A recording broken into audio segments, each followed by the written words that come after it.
Your favorite PGA and LPGA legends, pros and top instructors are right here every week on Next on the Tee. Join Chris as the greats of the game share their stories, insights and playing lessons. Now, back to Chris and more of the show. All right, now back with me here on the French Lick Resort guest line is Rob Strano. Let me remind you about Rob's background. He is from St. Louis, Missouri. As a junior player in the St. Louis district, Rob won the individual low stroke average trophy and individual total points championship trophy back in 1981. He was a three-time All-Southwestern Conference player and a two-time All-Area player in high school. And he played his college golf out in Centenary College, which is in Louisiana. From there, he went on to the PGA Tour, played on the PGA Nationwide and Hooters NGA Tour for 15 years, won 5 times out there. He's now one of the top instructors in the game for both kids and adults. He's annually recognized by U.S. Kids as one of their top instructors. Plus, he is one of the few teachers out there that is helping deaf children learn the game of golf. You've probably seen Rob on the Golf Channel with Golf Academy. He's got a lot of really great videos there available. He is one of their lead instructors. His golf show, which is called The Golf Kingdom, which is outstanding, folks. You can watch it on Blab TV or stream it on the Blab TV app as well. It airs Wednesday nights at 10 p.m. Central Time. Again, one of the best golf shows you're going to find on TV. His Strano Golf Academy is located at Kelly Plantation in Destin, Florida, which is a beautiful facility and one of the great golf courses in that area. And as always, I am honored that Rob is back on the show with me again tonight here on Next on the Tee. Hey, Rob, how are you, my friend? I'm doing great. Great to be on with you again, Chris. But I really don't know how you follow the legendary, the great Peter Kessler. I'm trying to get my Peter Kessler voice going here, and I can't do it. And I mean, he was the white horse of the apocalypse, and the second horse is the red horse. I'm the red horse following him, and there's just no following the white horse. Hey, it's been great to be on Next on the Tee. Great having everybody tonight. Goodbye. I mean, it's Peter Kessler. How do you follow Peter freaking Kessler? The voice of golf. Well, if anyone can do a Rob Strano, it is definitely you, my friend. Listening to Peter reminds me of when I sit down and I have lunch with Mr. Bob Golby when I'm home at my club in St. Louis where I grew up, and I sit down with him every chance I get, and I just sit down and take notes. And listening to Peter just reminded me of so much of the history of the game that is in my head that's just there. It's knowledge. And he just reminds me of so many great things and adds to that knowledge with his great stories. It's just a guy, when he talks, take notes and remember him, because he's got so many stories that are on the tip of his tongue and so many he's just forgotten. Indeed, yeah, absolutely. A lot of times all I have to do is say hello to Peter and let him go, and then the segment's over. So yeah, there's certainly a ton there. But Rob, before we get into all the golf stuff, and as I talk about in your intro, and you just mentioned as a kid from St. Louis, I got to know, you living and dying by the Stanley Cup right now? You ready for Game 7? You know what? The other night I was eating blood pressure medicine like they were M&Ms. I mean, to tell you, I grew up a huge Blues fan. I'm a huge hockey fan, huge St. Louis Cardinals baseball fan, and the St. Louis football Cardinals when we had them in St. Louis. And for those of us that have sat and watched the Blues for years, our coach said it best. Even though we didn't close out at home, we've been a great road team all throughout the playoffs, all throughout the season, which boggles my mind how we can't, defend home ice. But our coach said this in a presser after the game. He said, you know what? If you would have said to me in January, we'd be playing Game 7 for the Stanley Cup, I would have taken it. And we're a good road team, and we've won twice in Boston. We feel good about our chances going back up there. And I feel good about them on the road.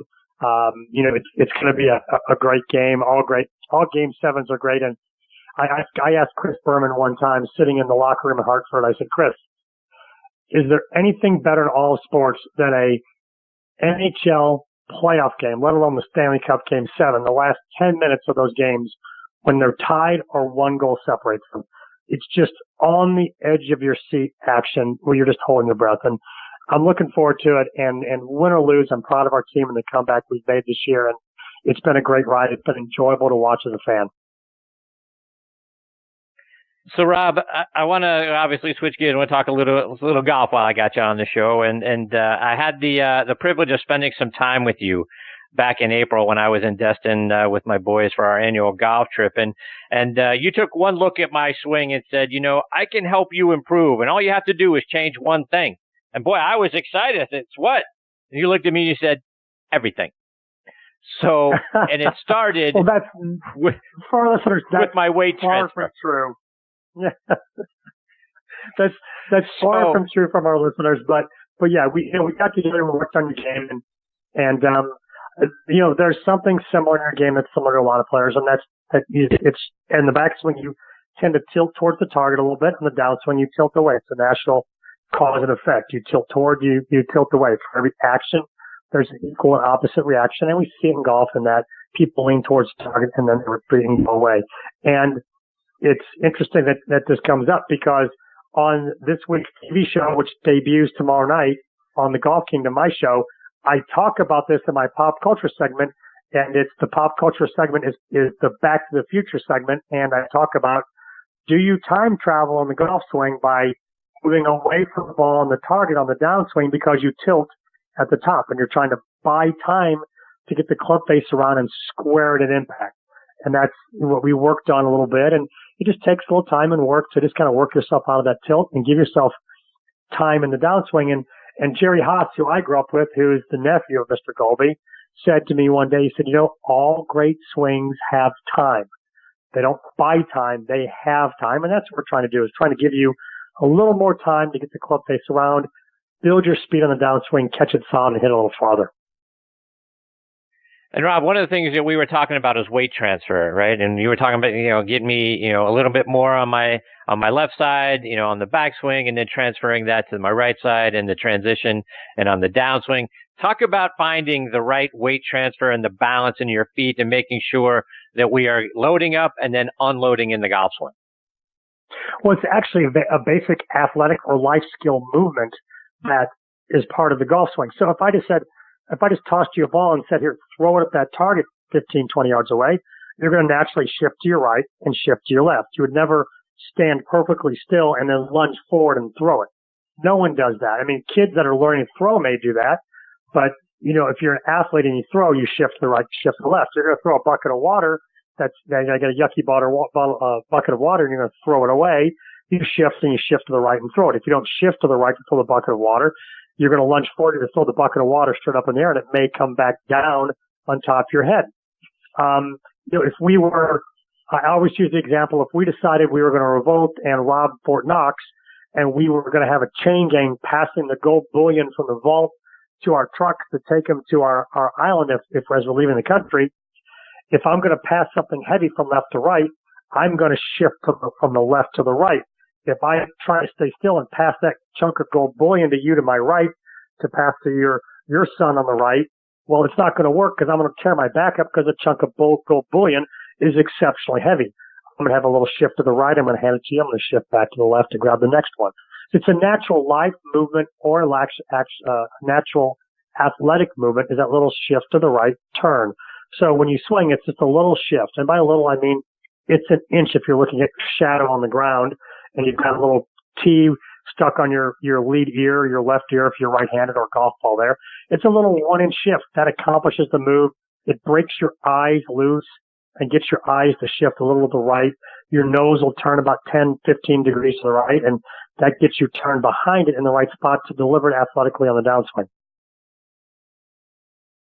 And Rob, let's talk a little bit about putting, because you also gave me some good advice about my putting stroke. And the question you asked me is, where's your miss? You miss on the high side, you miss on the low side. And I told you, for me, I miss on the low side. So how can we do a better job? Let our listeners know, what are some things, if our miss is on the low side of the hole consistently, what are some things that we can do to make more putts?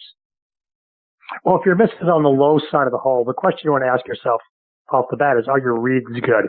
I'm a certified Aim Point Express coach, and I teach that green reading method, and that tends to eliminate people under reading putts. Everybody tends to under read the break and then hit it too hard and knocks it 4 or 5 feet by. If you have a miss bias, the simple thing to look at is ball position. Usually if the ball position is too far back, more towards the buttons on your shirt, the zipper on your pants, the face isn't getting enough time to come around and square. Therefore, it's arriving at the ball open, and the ball will miss to the right or the high side if it's a right to left putt. If the ball's too far forward, which is an error you never see, the ball will miss left. If the ball position's perfectly placed, I always tell people I want it to be right in the logo of your shirt. So if your logo is in your left pec on the left side of your shirt, put the ball there. If your stance width isn't too wide, your left foot will sit to where if you put it towards your left toe or your left instep as your foot's pointed forward, that'll pretty much get the ball to arrive at the logo. That gives the face a chance to square and the ball to be launched online with the face square and a little bit of rise in the putter to get the ball turning over and hugging the ground. If the ball position is too far back, the face usually arrives open, you're hitting down on it, and the ball is popping up in the air and starting off to the high side or to the right of your line if it's a right to left putt. Rob, one of the things that I love about you the most is how incredibly positive you are. You got a smile on your face. You enjoy what you're doing. Everything about you comes across as being just such a wonderful, positive individual. And one of the things that we talk a lot about on this show is about the negative self-talk that we do to ourselves out on the golf course. We badmouth ourselves. We get down on ourselves, that sort of thing. How do you train your students to, leave that behind, forget about that, be positive, and have the right frame of mind, even if we've hit a bad shot or we put ourselves in a bad position or had a bad hole? How do you recover from that? How do you teach your students to be more positive? Well, the first thing I do is I have them listen to the way they talk to everybody else in the group. So if you and I are playing, Chris, and you hit a bad shot and you get down and you kind of maybe slam your club on the ground or slam it back in your bag, I usually will give you a pep talk. If you have a bad hole, I will usually give you a pep talk. I will go, it's okay, buddy. Put it behind you. You'll get them on the next hole. And I'll say to the player, I'll go, why don't you ever talk to yourself like that? Why don't you ever become your own best friend? Why don't you become your biggest cheerleader? Tour players, we're our biggest cheerleaders. We had a bad shot. We're like, it's okay. Let's get the next one. We have a bad hole. It's like, okay, bounce back. Let's hit a good tee shot here. Hit a good approach. Give ourselves a look at birdie. If not birdie, make a par. But we're always on to the next thing. It's always, we're a cheerleader for ourselves, and we're going and we're going and we're going. Another example I use is this.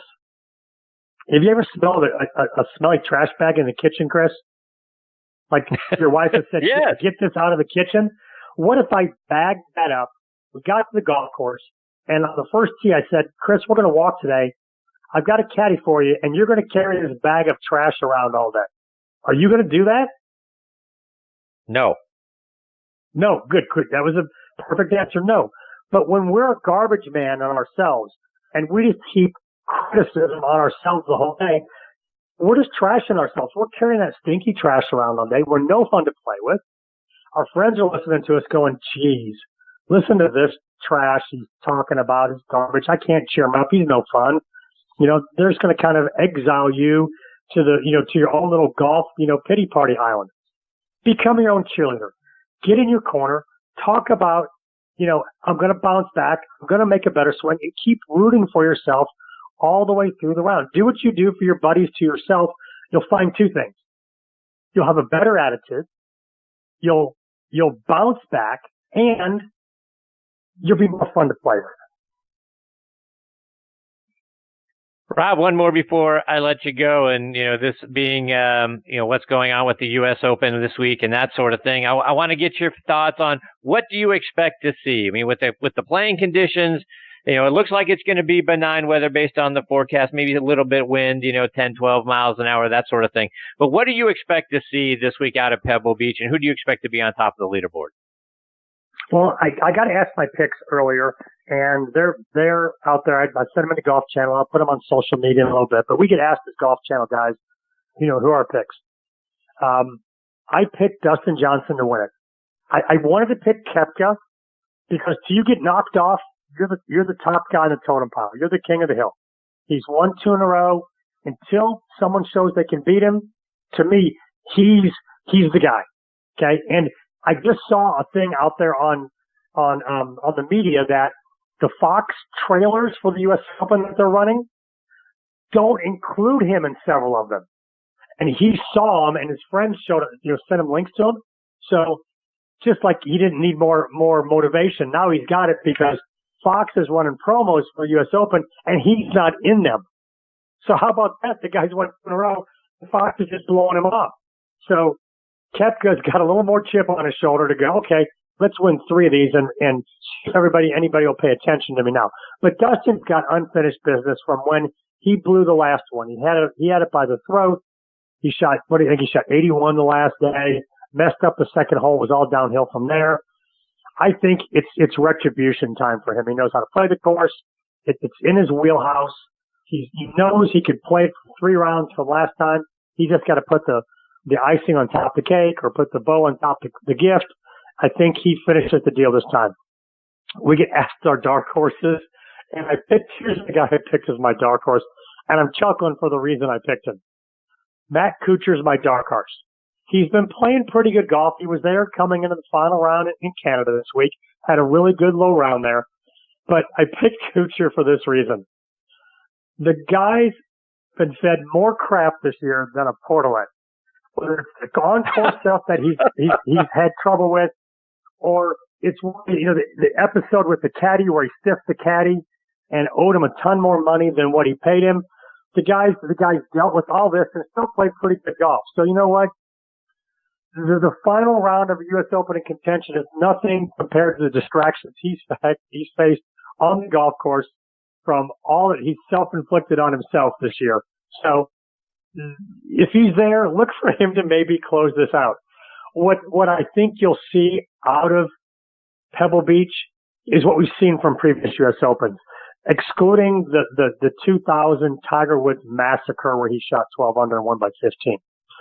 I think you're going to see scores where, like Mr. Kessler said, I think 2 under per day, if things are set up like we hope they are.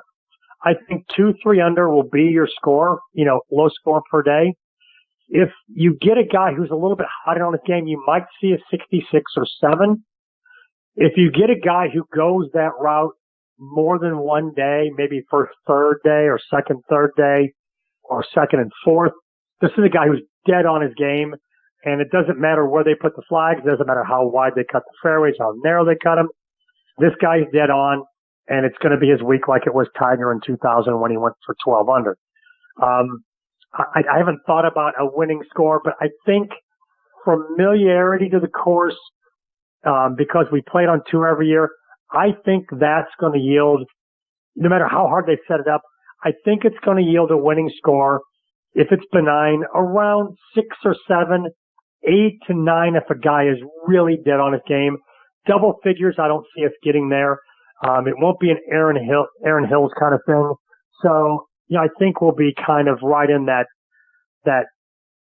5, 6, 7 number from the course. I think it's going to play beautifully if it plays with a little bit of breeze, and they've got it set up the way we all hope they do. The USGA hasn't proven to be the smartest bulb in the box, the brightest bulb in the box. So those of us that hope the USGA has figured out or got our fingers crossed, I saw a picture where they've got Mark Russell from the PGA Tour staff helping them out. Mark is phenomenal. The more PGA Tour guys the USGA brings in, the better chance they have of getting it right, because these aren't golf people running the U.S. Open. The USGA, in my opinion, should handle the history of the game, and they ought to let golf people and people that run, big time tournaments run that tournament for them. And this thing would be fantastic year in, year out. But those are my kind of thoughts on what this year's U.S. Open will look like when they get to tee it up Thursday morning. Rob, before I let you go, remind our listeners how they can stay up to date with all the great things that you're doing and follow you, whether it's online or it's on social media. Well, the great thing that's going on right now is my TV show, The Golf Kingdom. It's a golf show unlike you've ever seen. It is a true variety show. It's not just here's a bunch of golf tips. Yeah, we give golf tips. We give things to help your game. But people that know me know it's pop culture themed. We're using movies and songs and catchphrases to help you remember what we're talking about to fix your game. I've got a build it segment. I put my hard hat on. Yes, I do. I put a hard hat on. We help you build your game. I've got guests. I've got, all kinds of people coming in that are experts in the game We cover all areas, and it's fun. It's fast-paced. You can catch it live on Blab TV at blabtv.com. You can stream it by going to Blab TV, go to programming. All the shows are archived there. You can watch it on the app also when it's on. Go to social media, whether it's Rob Strano or Strano Golf Academy on all the platforms. But there's also the Golf Kingdom. We post all kinds of videos from the show. We let you know what times it's on there. I'm on Twitter, Instagram, all over the place. We've got all kinds of fun things. We just filmed the 4th of July show the other day. This week's show is the Father's Day show. I have a real touching tribute to fathers in the Time to Rise segment, which is the last segment on the show, which is motivational. You don't want to miss the Father's Day segment there. If you do miss it, like I said, it'll be out there on social media. I'll post it all over the place for you just to watch that segment. But we just filmed the 4th of July show. It's a tribute to founding fathers. I will leave you with that. There's a little costume involved as I represent the founding fathers. It is the Declaration of Your Golf Independence coming up on the 4th of July show on the Golf Kingdom. Rob, it's a great show. I always enjoy watching it. It's informative. It's fun, and I'm certainly looking forward to the Founding Fathers show, so that ought to be a lot of fun as well. But, Rob, I can't thank you enough, my friend. You're the best. Thanks for taking time out of your night to come back and be a part of the show. I look forward to catching up with you again real soon. Well, it's always great to be on it, and even though I'm the second horse tonight, it's okay because the first horse was a stallion and a thoroughbred. I'm just one of those horses pulling the carriage right in behind Peter Kessler. And got great guests coming on. Thanks again for having me. You bet, Rob. Take care. All the best to you and your family, my friend. We'll catch up soon. That's a great Rob Strano at Strano Golf. You can find him on Twitter. And again, folks, the Golf Kingdom is an absolutely outstanding show. Take a look at it on blabtv.com. You can download the Blab TV app as well. His show is, like I say, it's a lot of fun. It's very informative, and you're going to really enjoy yourself when you're taking a look at it. So a lot of great stuff and a lot of great content that Rob continues to push out, and we look forward to catching up with him again real soon.